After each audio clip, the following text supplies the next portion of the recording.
from a group called Fight Racism, Fight Imperialism. So we've came down to North Shields Immigration Reporting Centre today to demonstrate against detentions and deportations of asylum seekers and to demand justice for Raoul Ali. He's a man from Somalia who's been living in Britain since he was 12. He's 18 now, so he's been here for 6 years. He fled Somalia with his younger brother during the high point of the war. And obviously the situation in Somalia now isn't getting any better.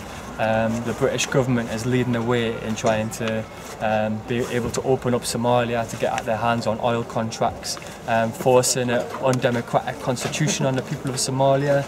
There's 17,000 mercenaries on the ground, there's been drone attacks and massive levels of poverty which the people have been forced into.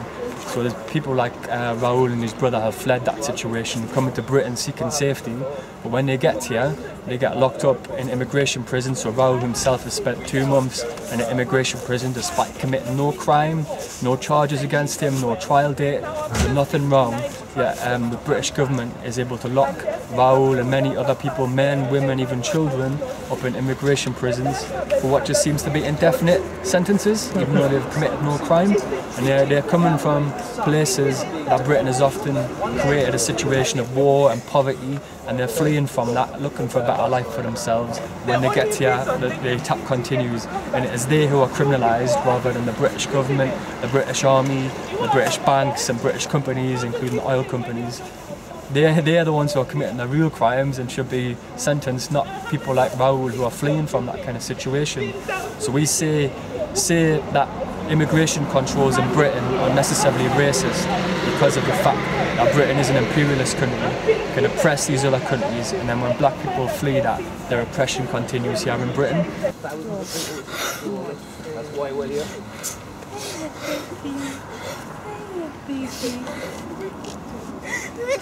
Oh gosh, I don't know what to do. It's so cruel. The system's so complicated. It's hard even for people, because I went to a workshop on immigration and poverty. I'm a youth worker, and I wanted to kind of understand a bit more about what was happening in my community. And like there were loads of professionals there, like social workers, teachers, people that dealt with refugees.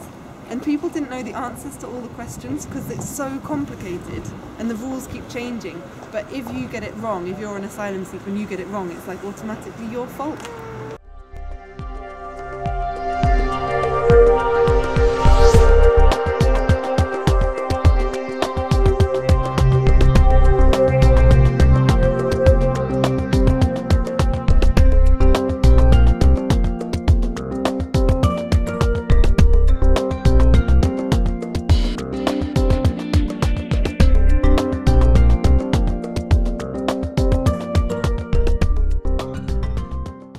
People being put in prison, they are effectively prisons with no crime, no charges, no trial date, and often no solicitor. Women in Yarlswood Detention Centre time and time again have organised to try and fight against these unfair imprisonments where even children are put inside these detention centres. Right now, a group of women in Yarlswood, almost 100 women have put their names to a petition and a statement to demand justice for women and for all people who are facing these unfair deportations.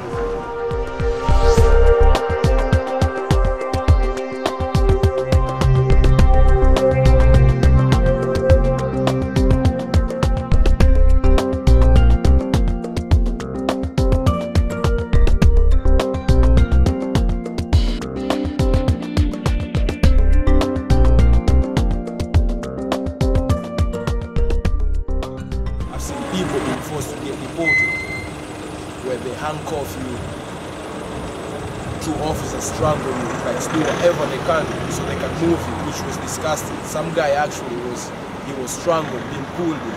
They are forcing him to deport him. The guy couldn't even breathe. He was like, "You're killing me, you're killing me." You could hear that voice coming up, but the guy is like, he's struggling, seriously struggling, but they didn't care. They had to move him.